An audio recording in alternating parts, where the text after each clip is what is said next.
भाजपा और कांग्रेस भ्रष्टाचार के हमाम में दोनों एक साथ नंगे नहा रहे हैं। मैं बेरोजगार संघ के अध्यक्ष बॉबी पवार को धन्यवाद देना चाहता हूं।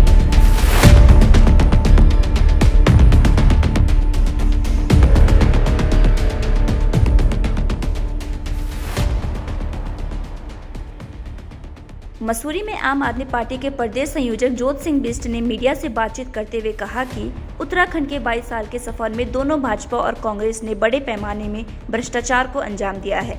उन्होंने कहा कि जब भाजपा की सरकार आती है तो कांग्रेस के घोटालों की बात करती है और जब कांग्रेस की सरकार आती है तो भाजपा के घोटालों की बात करती है। वहीं जाँच के नाम पर दोनों जनता को गुमराह करने का काम करते आए हैं। उन्होंने कहा कि इतिहास गवाह है कि दोनों ही पार्टी की सरकारें द्वारा जांचें तो बैठाई जाती है, परंतु जांच रिपोर्ट और कार्यवाही आज तक नहीं हुई है। उत्तराखंड राज्य बनने से लेके अब तक के 22 सालों में भाजपा और कांग्रेस भ्रष्टाचार के हमाम में दोनों एक साथ नंगे नहा रहे हैं। ये जब भाजपा की सरकार आती तो कांग्रेस के घोटालों की बात करती है और जब कांग्रेस की सरकार आती तो भाजपा के घोटालों की बात करती है। लेकिन सरकार आने के बाद घोटालों की बात को उजागर करने के बाद फिर बाकी पूरे 5 साल जो है उसको ठंडे बस्ते में डाल देती है। आज तक किसी सरकार ने घोटालों की से पर्दा उठाने का काम नहीं किया।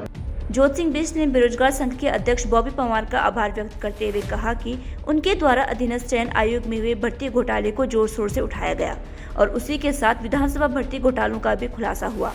वह पंतनगर यूनिवर्सिटी में सन 2016 से 21 के बीच 20 परीक्षाएं भर्ती के लिए हुई। 16 भर्ती परीक्षाओं का नियंत्रण उस व्यक्ति के हाथ में थी जो अधीनस्थ चयन आयोग भर्ती घोटाले में जेल में बंद है। इससे साफ है कि पंतनगर यूनिवर्सिटी में भर्तियों के लिए हुई परीक्षा में भी घोटाला हुआ है। ऐसे में उनकी भी जांच होनी चाहिए। मैं बेरोजगार संघ के अध्यक्ष बॉबी पवार को धन्यवाद देना चाहता हूं कि उन्होंने जो UKSSC में घोटाला हुआ उस मुद्दे को जोर शोर से उठाया और उसी के बीच में जब विधानसभा भर्ती घोटाले का मुद्दा उठा तो एक और घोटाला जिस पर कोई बात नहीं कर रहा, पंतनगर यूनिवर्सिटी से जो 2006 से 21 के बीच में भर्ती हुई 20 परीक्षाओं की, उसमें से 16 परीक्षाओं का नियंत्रक एक ऐसा व्यक्ति रहा जो UKSSC घोटाले में जेल में चला गया है। तो उसमें भी घोटाले हुए होंगे, वो घोटाले से बच नहीं सकती परीक्षाएं, उसकी जांच नहीं हो रही है। और तीसरी जो महत्वपूर्ण बात है कि मुख्यमंत्री जो STF की बात कर रहे हैं, जब सारे लोग मांग कर रहे हैं, पूरे राज्य की जनता मांग कर रही है कि CBI से जांच कराई जाए हाई कोर्ट के सिटिंग जज की देखरेख में, तो मुख्यमंत्री अगर पाक साफ हैं, सरकार अगर ये समझती है कि उनका कोई दोष नहीं है, तो फिर वो हाई कोर्ट के जज की अध्यक्षता में CBI से जांच से क्यों मुकर। जोत सिंह बिष्ट ने प्रदेश के शिक्षा मंत्री पर भी सवाल खड़े किए हैं। उन्होंने कहा कि चंपावत में स्कूल की छत गिरने से एक बच्चे की मौत और 5 बच्चे घायल होने पर शिक्षा मंत्री 72 घंटे बाद जागते हैं। उनके द्वारा जांच के आदेश के साथ प्रदेश के खस्ताहाल विद्यालयों को ध्वस्त करने के निर्देश दिए जाते हैं। उन्होंने आगे कहा कि प्रदेश में शिक्षा और स्वास्थ्य का बुरा हाल है। ज्यादातर सरकारी स्कूलों में शिक्षा को लेकर कोई सुविधा नहीं है, वहीं अस्पतालों का भी यही हाल है। जोत सिंह बिष्ट ने कांग्रेस के भारत जोड़ो यात्रा पर भी कटाक्ष करते हुए कहा कि भारत तो एक ही देश है, परंतु कांग्रेस टूट चुकी है। कांग्रेस से बड़े बड़े नेता जा चुके हैं। ऐसे में कांग्रेस को जोड़ने की कयावत करनी चाहिए, न कि देश को जोड़ने की। न्यूज स्टूडियो उत्तराखंड के लिए मसूरी से सुनील सोनकर की रिपोर्ट।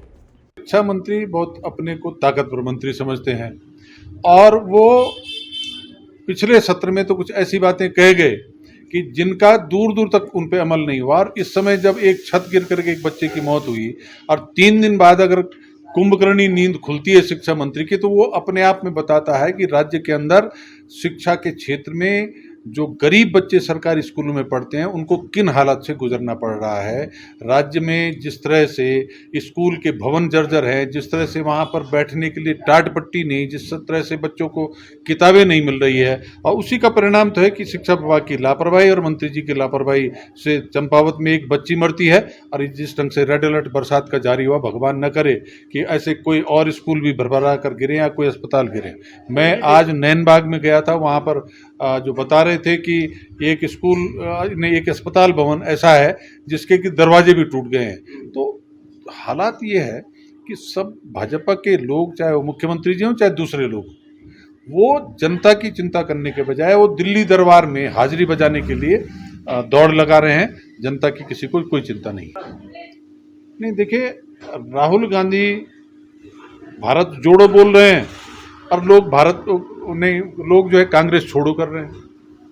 आपने अभी देखा गोवा में 8 विधायक भाग गए। तो भारत तो जुड़ा हुआ है, भारत कहाँ कोई अलग अलग टुकड़े टुकड़े थोड़ी है, भारत तो एक है। जरूरत है कांग्रेस को जोड़ने की। अब कांग्रेस को राहुल गांधी जोड़ नहीं पा रहे हैं और वो हिम्मत भी नहीं कर पा रहे हैं बोलने की कि कांग्रेस को जोड़ने की जरूरत है। और राहुल गांधी जी जब अध्यक्ष पद के लिए कहते हैं कि मैं नहीं दावेदार हूं, तो फिर वो नेता क्यों बन रहे हैं? फिर किसी दूसरे को सौंपे ना। न तो कमान किसी को सौंपते हैं, न अपने आप बनते हैं। तो ऐसे में पार्टी में जो लीडरशिप है वो असमंजस में है। और राहुल गांधी के इर्द गिर्द के लोग जिस तरह से पार्टी के स्थापित और बड़े नेताओं को अपमानित कर रहे हैं, तो लोग छोड़ छोड़ करके जा रहे हैं। अभी गुलाम नबी आज़ाद गए, गोवा के 8 विधायक चले गए। मैं सुन रहा हूं कि 1-2 नेता, बड़े नेता और भी लाइन में, कपिल सिब्बल।